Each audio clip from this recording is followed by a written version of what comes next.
Greeting everyone. Welcome to the channel. In today's tutorial, I will be discussing about basic kurti block.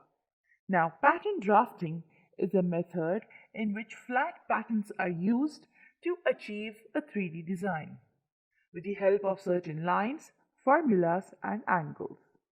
The moment pattern drafting is set, we start making lines without understanding the logic behind them. We don't know why we are using certain numbers. We don't know why are we using certain lines. And then what happens in the end? If you make a mistake, you don't even realize what went wrong. So here's a step-by-step guide in which we will be focusing on the construction of a basic block. Now, why am I emphasizing on a basic block? Because we will be developing designs on this basic block. So get this pattern, get this foundation correct, and then you will master all your drafts. At the same time, I will be showing you a little practical approach as in why and where and how are these lines used. Hope this simplified method will help you. Grab your measuring tape, book, and pencil. Alright, so let's have a look at the measurements first. We will be using the full length, waist length, shoulder, bust, waist round, and hip round. Please refer to my video how to take measurements in case you have any doubts. Use a standard measurement for full length since it's a basic block. Towards the right side of the screen, you will be seeing formulas. Now these formulas we will be using to draft. There's also an illustration that will help us to understand the lines and the angles of the draft. Now, the first step is draw a straight line AB. Now, this AB is the full length, okay? And it has to be on fold and mark it center front. Now, why are we marking it on center front? Because if you see the illustration, where did the line come? It came exactly in the center. Why? Because the design on both the sides are same. If your kurti has a different design on both the sides, then you cannot put your draft on center front and on fold. You cannot keep them. Now since it is the same, that's why we have two marking, that is on fold and center front. So that means the fabric has to be folded and it is the center of the design. Alright, now draw a guided line AC. Now what is a guided line? A guided line is a dotted line that helps us to get a different actual line. So this will only guide us to get a new line. So that's why it is called as a guided line. And it is half of shoulder minus half an inch.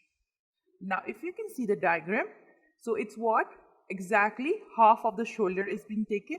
Alright, and now why are we doing a minus half inch? Is because to get a proper fit at the shoulder.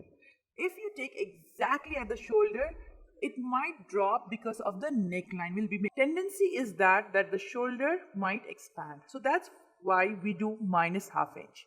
Now the deeper the neckline is, the more you need to minus it from your shoulder so that it does not expand. Mark the point D on an AB line. Now, AD's formula is 1/4 of the bust minus 2.5 inch. The bust circumference is divided into 4 parts. The front, right and left, the backs, right and left. So that becomes 4 parts. Now, usually the standard measurement for AD is between 7 to 7 by 3/4.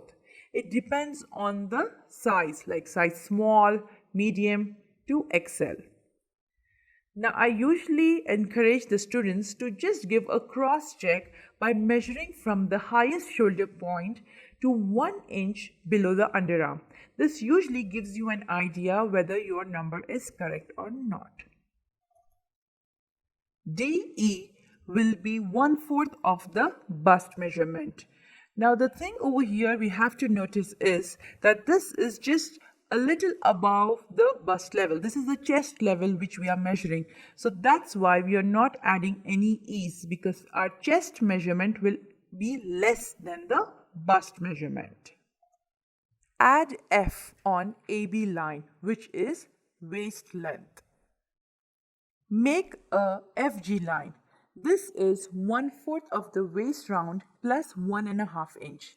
Now 1/4 of the waist round is nothing but the circumference of the waist. Again, same like the bust, we are going to divide into 4 parts. Front, left and right, back, left and right. Now the 1.5 inch is actually the ease. Now what is an ease? Ease is the breathing space. It helps in the body movement. Now the ease used over here is 1.5 inch. You can reduce it to 1 or extend it to 2. It depends on the comfort level of a person. FH is 7 inch. That is the distance between waistline to hip line. And this is a standard measurement. HI is 1/4 of the hip round plus 1.5 inch. Same like the waist, it is the hip circumference, and 1.5 inch is the ease. Again, you can reduce it to 1 inch or extend it to 2 inch. BJ is 1/4 of the hip round plus 3.5 inch. So this is the hemline of a block. Simply join the sides of the block. Now let's zoom in and study the neckline and the armhole curves.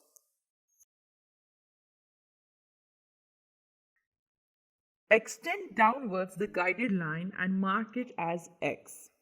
Now go down from A to O a 3/4 inch and extend it and mark it P. Now if you can see the diagram, that is the actual drop of the shoulder. So if you see, that's the slant, the shoulder will be coming. So 3/4 inch is a standard measurement. Now mark A1 at the distance of 3 inch. Now that's the starting point of our neckline. And this is again a standard measurement, but you can reduce it by 2.5 inch and you can even extend it. But 3 inch is a standard measurement. The next step is I will be joining A1 to the P. That's our shoulder line. So if you see the diagram, our final shoulder line has been created. Now from A1, go down 3 inch for a back neckline, that is A2, mark, and go down 7 inch for a front neckline. Now these are again a basic standard measurements. You can reduce and increase according to a person's comfort and choice. Let's study the armhole now.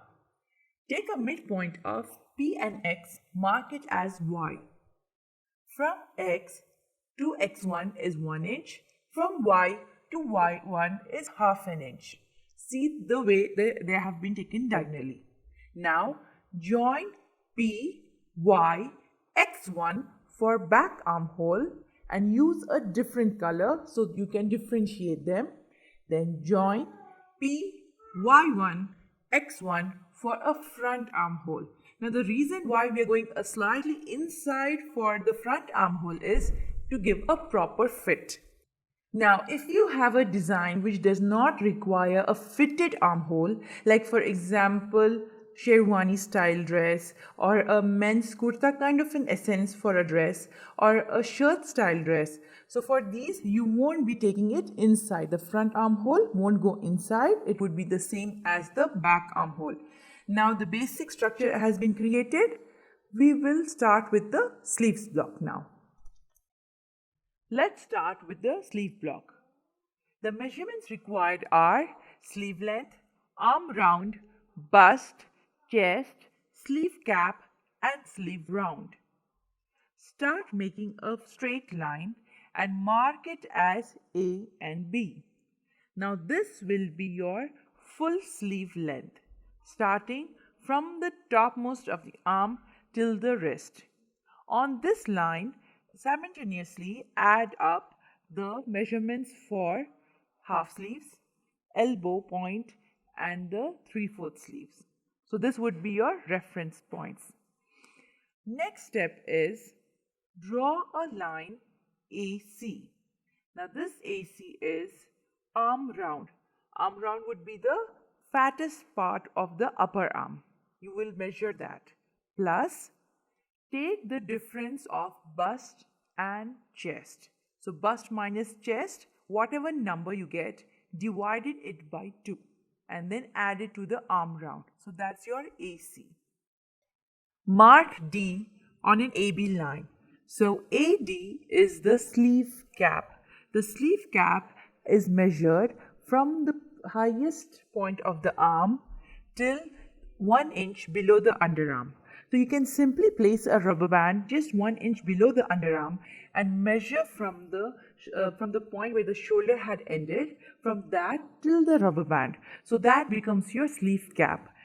So the sleeve cap measurement is usually depending on the size of a person, and it starts from around 3.5 an inch to it can go up to 5 to 5.5 inch. So the best method to measure is by placing a rubber band and measuring it. Extend a line D and B. Block the whole thing by extending the guided line from C point. Now join A to O. Take the midpoint of AO and mark it as X. X is half an inch upwards. Mark BP, which is half of the sleeve round, and then join them with OP. Now if you notice, we finished with the wrist level and the down level of the sleeve. The upper part, the crown of the sleeve, will be finished by making curves. Now these curves are designed for the front and the back of the sleeve, which I will be showing you in my next video. With this said, hope you enjoyed the video and understood the basic step-by-step guide to make the pattern draft. In the next video, we'll be transferring them into a actual size draft. Hope you enjoyed.